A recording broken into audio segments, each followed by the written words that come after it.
Saludos, apreciados estudiantes del curso Hermenéutica Bíblica del programa de Bachillerato en Teología del Seminario Teológico Nazareno del Cono Sur. Les doy una cordial bienvenida a la cuarta semana y unidad del curso Principios de Interpretación, Formas de Lenguaje y Figuras Literarias. Para estudiar la Biblia de manera efectiva necesitamos considerar el género literario del pasaje o libro que estemos leyendo. Esto nos ayuda a interpretar correctamente lo que Dios quiere comunicar a través de su palabra. ¿Qué se entiende por género literario cuando hablamos de la Biblia? En términos generales, los géneros literarios son categorías que agrupan textos según características específicas de contenido, estructura y también propósito. Estas características o categorías nos permiten identificar qué podemos esperar al leer un texto y cómo interpretarlo adecuadamente. En la Biblia los autores, bajo inspiración del Espíritu Santo, usaron diferentes géneros literarios para transmitir las verdades que estaban recibiendo de parte de Dios. Por ejemplo, mientras un poema bíblico puede ser más fácil de entender, ya que apela a nuestras emociones, una narrativa histórica nos lleva a reflexionar sobre eventos reales en determinado momento del plan de redención. ¿Por qué son importantes los géneros literarios en la Biblia?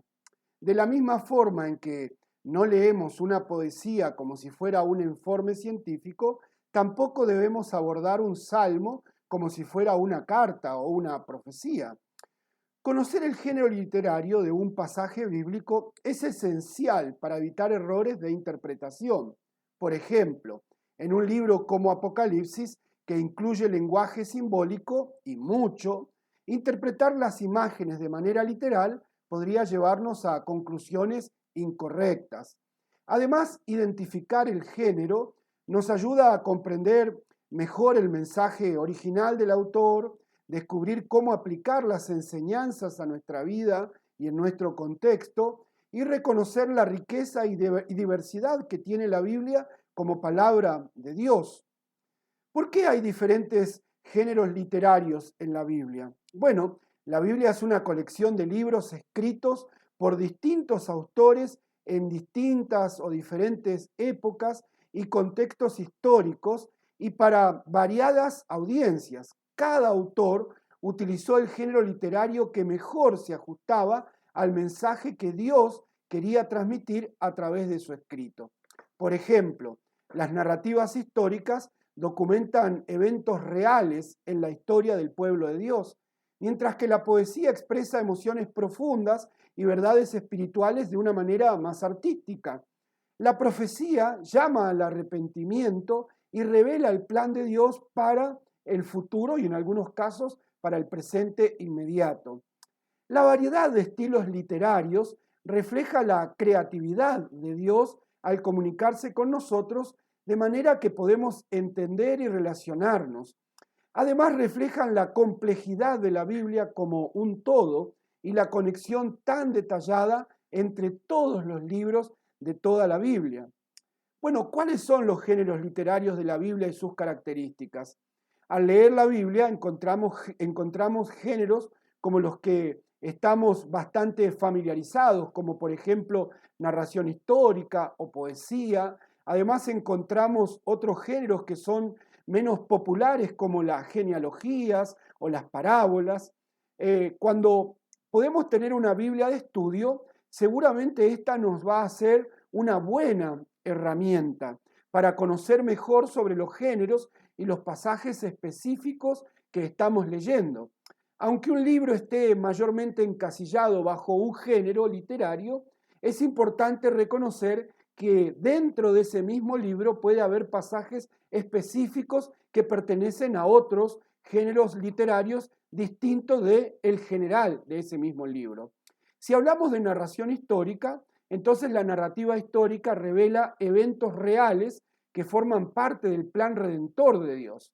Este es uno de los géneros que más abunda en toda la Biblia, pero debemos recordar que usualmente hay otros géneros entrelazados también en los mismos relatos o narrativa. Aunque a simple vista estos parecen solo proveer eventos y narraciones, su propósito no es ofrecernos todos los detalles de los sucesos, sino que conozcamos más a Dios y su propósito para con nosotros. Este género se encuentra en libros como Génesis, Éxodo, Jueces, Ruth y los Evangelios mayormente. Tengamos en cuenta que pasajes de este género relatan eventos históricos, incluyen personajes, diálogos y descripciones, muestran la soberanía de Dios en la historia. Por ejemplo, la vida de José en Génesis 37, al capítulo 50, nos muestra cómo Dios usó los eventos de su vida para cumplir sus propósitos. Si hablamos de profecía, las profecías son mensajes de Dios entregados por profetas para advertir, consolar o anunciar y aún hasta denunciar por eventos futuros que vendrían. Este género incluye libros como Isaías, Jeremías, Amós y por supuesto Apocalipsis. Tengamos en cuenta que pasajes de este género incluyen usualmente llamados al arrepentimiento, advierten sobre el juicio de Dios, proveen promesas de esperanza y restauración. Necesitamos conocer bien el contexto del pasaje o del libro para entender el mensaje original antes de aplicarlo a nosotros hoy. Tendrá mucho lenguaje figurado o lenguaje en imágenes. Por ejemplo, Isaías 53, que profetiza sobre el Mesías sufriente, es una de las profecías más impactantes e importantes de la Biblia. Literatura apocalíptica. El género apocalíptico utiliza imágenes simbólicas y visiones para revelar verdades espirituales y el plan de Dios para el futuro de toda la humanidad. Se encuentra principalmente en Daniel, pero también Apocalipsis. Entonces necesitamos tener en cuenta en este género que se usan muchos símbolos, muchos números y muchas imágenes. Mediadores comunican el mensaje de Dios, tienen la experiencia de la intervención de Dios en el hoy para traer el comienzo de lo que será una nueva era o un nuevo tiempo. Contienen un mensaje de esperanza para los hijos de Dios, para los que se mantienen fieles, nos comparten visiones del juicio final, ejemplo, las visiones de Juan en Apocalipsis y Daniel, aunque hay pasajes específicos que también se clasifican en este género, como por ejemplo en el libro de Isaías del capítulo 24 al 27. Si hablamos de poesía, la poesía bíblica utiliza lenguaje figurado, paralelismo, metáforas, para expresar emociones y verdades espirituales profundas. Este género incluye los salmos, proverbios y cantar de los cantares. Debemos tener en cuenta que pasajes de este género usan lenguaje emocional y principalmente artístico. Usan los paralelismos, que son ideas que se repiten o contrastan, repeticiones de sílabos, rimas y métricas. Veremos temas como alabanza, pero también lamento y mensajes de sabiduría. Tienen un formato diferente en las nuevas versiones de la Biblia para facilitar e identificarlos más rápidamente.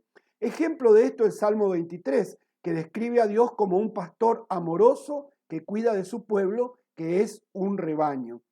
Si hablamos de parábolas, las parábolas son historias cortas que ilustran verdades espirituales profundas por medio de la comparación. Este género se encuentra principalmente en los evangelios, donde Jesús las usó para enseñar a sus discípulos, pero hay varias también en el Antiguo Testamento. Tengamos en cuenta que este género usó de situaciones cotidianas para enseñar verdades profundas. Contienen un mensaje central o una lección moral. Un ejemplo de esta literatura es la parábola del hijo pródigo en Lucas capítulo 15 del 11 al 32, que ilustra el amor y el perdón de Dios hacia sus hijos que se vuelven con un arrepentimiento genuino. Si hablamos de cartas o epístolas, las cartas del Nuevo Testamento, como las escritas por Pablo, por Pedro y Juan, contienen enseñanzas, exhortaciones y doctrinas dirigidas a iglesias o personas específicas. Debemos tener en cuenta que pasajes de este género Son más que comunicaciones de ese tiempo, sino más bien son la palabra inspirada de Dios para toda la época de la iglesia. Tienen una estructura que puede incluir a quién dirige la carta, quién la recibe, un saludo, oraciones, acción de gracias. Se puede identificar rápidamente el cuerpo, una bendición y una despedida también. Son una respuesta a situaciones específicas de las iglesias o personas involucradas en la obra de Dios, originalmente a quienes se les escribió esa carta o epístola. Contienen un grueso de enseñanza doctrinal, ya que en ella se está corrigiendo una conducta equivocada o exhortando a vivir de una manera particular y en específico a practicar la nueva fe cristiana. Un ejemplo de esto es Romanos capítulo 8, versículo 1 y 2, que habla sobre la libertad en Cristo, una nueva fe. En esta semana ustedes tendrán un gran desafío para su tarea semanal. Deberán, en base a los principios de interpretación bíblica vistos hasta aquí, realizar el análisis exegético de un pasaje bíblico del Antiguo Testamento o del Nuevo Testamento de su elección. Mi recomendación es que no sea tan amplio y un libro que no sea tan extenso. Y de ahí elaborar un bosquejo de sermón que derive de ese análisis exegético que ustedes están haciendo. Para ambos trabajos les voy a proveer una guía para cada uno que la van a encontrar en la plataforma. Además, les animo a seguir participando del foro de integración, felicitándolos antes por el desarrollo de todas estas semanas. Deben responder siempre a la consigna semanal y luego interactuar con las respuestas de por lo menos 2 de sus compañeros. Es muy importante la participación de cada uno. También les animo a participar del foro de oración semanal. Como lo digo, en cada presentación nos acerca como clase para estar intercediendo por las peticiones de cada uno o de cada integrante de esta clase. Quiero dejarles un saludo afectuoso, deseando tengamos todos una semana fructífera de estudio y dejándoles una bendición en Jesucristo nuestro Señor.